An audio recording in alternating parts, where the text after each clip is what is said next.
Welcome back to Tuesday Target Audio. I'm going to cut straight into it this week because Yuri came out swinging. He really did.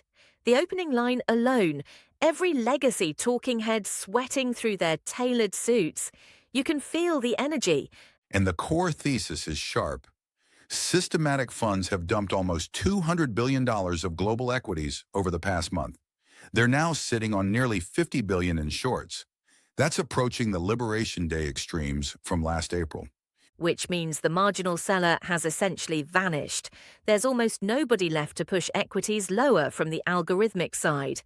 And in an up-tape, a single positive headline, Goldman estimates $142 billion of forced mechanical buying kicks in globally. The rubber band metaphor he uses is perfect. Everyone has piled onto the same side of the boat, betting on infinite doom. And Yuri's point is simple. That's precisely when the snapback arrives. The bond market section really stood out to me. Yields dropped hard yesterday, even as oil pushed past $100. Those two things moving in opposite directions. That's a regime change. Exactly. For a month, the correlation was clean. Oil up, yields up, stocks down, all moving together. And then the bond market broke formation. Smart money and fixed income is already looking past the energy shock toward the demand destruction coming next, and the fiscal stimulus that governments will inevitably throw at it. And that's the key insight Yuri hammers home. After COVID, the crisis playbook completely changed. Governments move first now. They spend, they subsidize, they write checks. Central banks show up later. The market is still pricing rate hikes everywhere, and Yuri thinks that's one of the most crowded and misguided bets of the year. Then there's the China angle, what he calls the ultimate geopolitical irony. While the West burns through strategic reserves and rations diesel, Beijing is quietly collecting the dividend. Only 28% of China's energy comes from oil and gas. 40% of their electricity grid runs on renewables. Their imports are diversified away from the Gulf. And here's the kicker. Surging commodity prices are ending a 41-month streak of producer price deflation in China. Corporate profits are about to get a boost right when everyone else's margins are compressing. Panic always creates mispricing. Maybe everybody's looking in the completely wrong direction.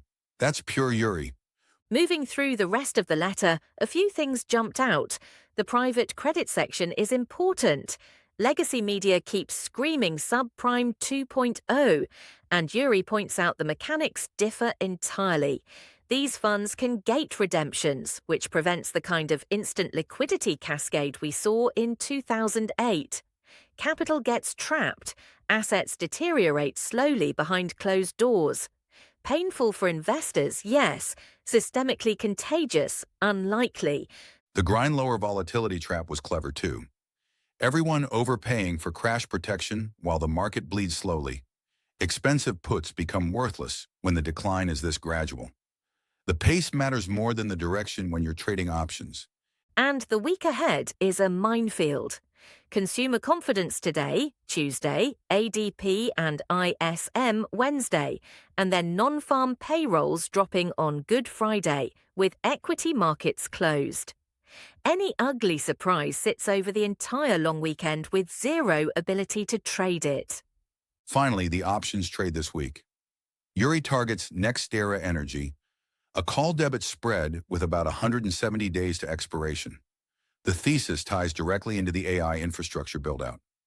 Running these massive data centers requires unprecedented electricity, and utilities are the boring defensive plays, offering genuine asymmetric upside. Sidestep the bursting tech valuation risk. Position in stable compounders with a structural earnings tailwind. Classic Yuri. Finding the overlooked angle hiding in plain sight.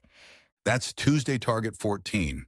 Read the full letter on macrodozer.com, check the trade alerts for official entries, and we'll see you next week. Stay sharp, stay hedged, stay liquid.